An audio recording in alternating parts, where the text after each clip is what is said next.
கண்ணவரைக்கு மகனாய் பிறந்தவன் இந்த கண்ணவரைக்கு சூரிய பகவானுக்கு மகனாக பிறந்தவர் கண்ணமகாராஜா. ஆமா, நான் எப்படி பிறந்தேன் எப்படி எல்லாம் இந்த பூமி வளர்ந்ததை பிறகு தெரிவிக்கின்றேன்.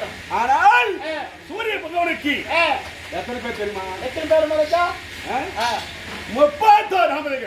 சூரிய பகவானுக்கு சூரிய பகவான். ஆனால் அப்படி அண்ணவருக்கு முதல் பேர் தெரியுமா? என்ன பேரு? எத்தனையோ பேர் சொல்லலாம். முதல் பேர் தெரியுமா? என்ன பேர் தெரியுமா? நல்லவா அந்த பருந்தேங்க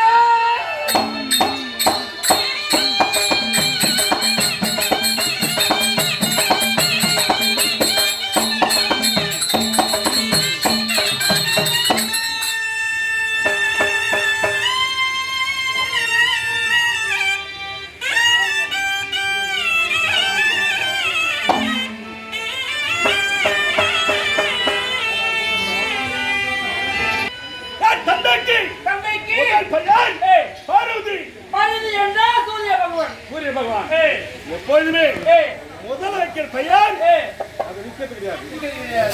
ஏன் நிக்கிறதில்ல? மாற்றலுக்கு பெயர் வைக்கும். தாய் தந்தைக்கு பெயர் நினைக்கிறது அதை வச்சு யாரும் கூட மாட்டாங்க. ஆனால் என் தந்தைக்கு அப்படியே வந்து அதிகமாக வந்து அவருக்கு பேர் சூரிய பகவான் தான். இது எப்போ வந்தது? பிறகு வந்துட்டான். உதய பெயர் பருதி. அப்படி அந்த சூரிய பகவானுக்கு எவ்வித பலம் இருக்கின்றதோ பலத்தை பருதி வருகின்றேன். இந்த பூ உலகிலே கண்ணமானது. நான் எப்படி பெருமா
அனைவரும் பணிவார்கள். எப்படி பணிவாங்க? ஒன்று பயத்தால், இன்னொன்று பணத்தால். பணத்தால். ஆமா, உன்னை பார்த்து அதை பயப்படுறாங்களா? ஏ என்கிட்ட ஒண்ணு இல்ல அதனால பயப்படுறாங்க. அப்போ நான் என்ன பண்ணுறியா நடு ஒரு ஏக்கரா படிப்பு வச்சுக்கலாம் தான் சொந்தமா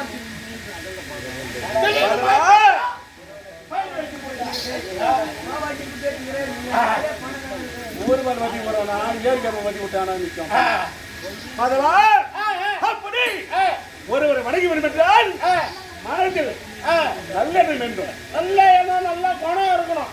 ஆமா, யாருக்கு இது உனக்கு இருந்தா போதும். எனக்கு இருக்குது பாராட்டா. அதுதான் ஆகத்த ஆயுதத்தை எல்லாம் முடித்தாங்க. நீ நினைச்சா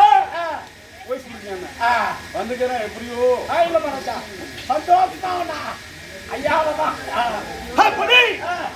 கொடுப்பதற்கு மனம் வேண்டுமென்றால் என்ன காரணம்? நாம் செய்து வரக்கூடிய நன்மையெல்லாம் பார்த்தால் தான் அனைவரும் மனதார வணங்குவார்கள். அப்படி நான் அவைக்கு வந்து விட்டால் அனைவரும் கை கட்டி பெருமையோடு வணங்கி வருவார்கள்.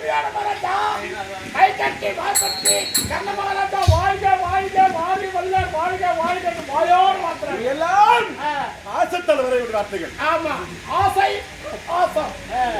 ஆனால் நான் எப்படி கொடுப்பது தெரியுமா? மதவா